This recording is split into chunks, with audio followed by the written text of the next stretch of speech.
Oh. Ibabayad ko sa mga hitman para... Oh, Diyos ko. Wala pong hitman daw na laro. Walang ganon, di ba? Bukas talagang gustong-gusto mo talagang makita sila sa CIDG bukas, no? Di ba? Wala, no? Kalmahin ang sarili. Inhale. Exhale. Yan. Walang ganon. Hindi ako I'm not comfortable speaking in front kasi minsan yung mga intrusive thoughts ko. Naiintindihan natin. It's out of this world. It's out of this fucking world. Yes. You know? Pagpasensya mo na, ako lang din ay naatasan mag-MTRCB. So para wala tayong kaso kasi natanong ko sa maisip kung ilang ang abogado. Si attorney kanina, isa lang. Uwi na ng Davao. Tapos kakasuhan ka sa Maynila. Yung abogado mo nasa Davao. Sino magpe-present sa'yo doon? Paano yun, di ba? Pero hindi matatakot. Walang natatakot sa kanila. Kasi sabi ko nga sa'yo, ang medalya ng isang maisog kaso. Diba? Dahil darating din ang panahon na lalabas ang katotohanan. So, hindi ko na patatagalin. Ibibigay na natin ang entablado sa inyong paborito, si Miss Amor Powers ng Hakbang ng Maisog! Magandang gabi, Filipino! Magandang gabi, Pilipinas! Magandang gabi! Ako ulit, si Amor Batrio. Ako ay disappointed today kasi akala ko magmamarcha tayo papuntang at maghahatid tayo ng mga demonyo pabalik sa impyerno. Na putang ina. Tatanungin ko kayong lahat, ano ang rason bakit kayo nandito? That's number 1 question. Number 2, ano ang inaasahan at inaasam nyong resulta? Number 1, ano ang rason bakit kayo nandito? Pakilakas ng sigaw. Marcos, step down while you have the fucking chance. Okay. Oo nga, tama. Alright? Save whatever you can sa family name nyo. Because after this, after your presidency, you and your family is nothing but a plunderer demon. So save yourself and your family name while you still have the chance.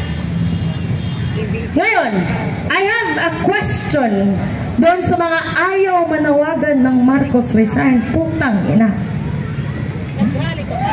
Are you rallying for transparency and accountability pero hindi mo naman masigaw ang putang ng number 1 na mastermind na andyan sa Malacanang na nagpirma, nag-approve, nag-utos ng lahat ng mga pagnanakaw. Putang ina, mga Pilipino, magising kayo. You are so upset. Galit kayo sa 500 billion lang na flood control project. It's just a small amount ng mga perang ninakaw nila. Alright? GAA! Magkano ba ang GAA? Sino magaling sa numbers nito? 241, 231, 200 plus billion. Right? Pag-usapan natin ang PhilHealth na ninakaw nila. 89 billion. They were able to take 69 billion. Ngayon, nagpa-press ko si Marcos. Right? Ibabalik niya ang mga ninakaw nila.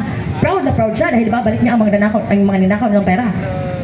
May confirmation ba na ibinalik ang pera? Diba? Binibilog. At ako ang magsasabi sa inyo, kung walang mangyayari sa event na ito, magpahinga kayo ng maayos at huminto kayo ng paghinga kung pwede dahil wala nang pag-asa. Right? Walang pag-asa. Alam nyo kung anong tunay na nangyayari? Ninanakawan tayo. Alam natin na nananakawan tayo, pero binibilog ang ulo natin. Binibilog. Mind conditioning, presscon, Claire Castro, putang inang Claire Castro. Okay? Binibilog ang mga ulo natin dahil ang tingin nila sa atin ay bobo, mahihina. Alam kong takot kayong makulong, alam kong takot kayong ma-CIDG, right? Alam kong takot kayong makasuhan. Pero ito ang tandaan nyo. It is rare for a person to be offered the chance to do something for the country. Sabi nga ni PRRD, you only have one life, but if you do good, one is enough.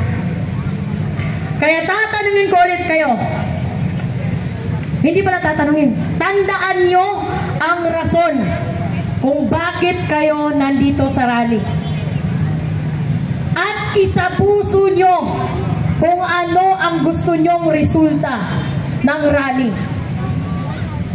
Hindi dahil gusto nyo, hindi lang, it's not as superficial as gusto kong may mabago, gusto kong mapanagot si Marcos. You know? Utang natin ang magiging pagbabago sa lahat ng mahihirap na ninanakawan ng gobyerno.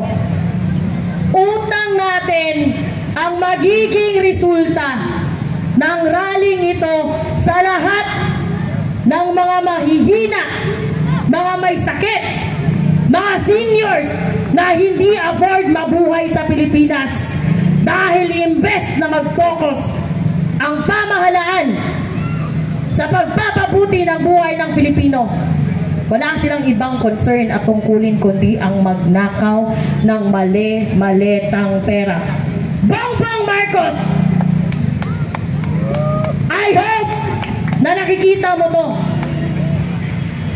Sinabi ko na to when I was in Cebu, nasasabihin ko ulit, you are the most corrupt, you are the most evil, and you will go down in the history as the most hated president in the world history.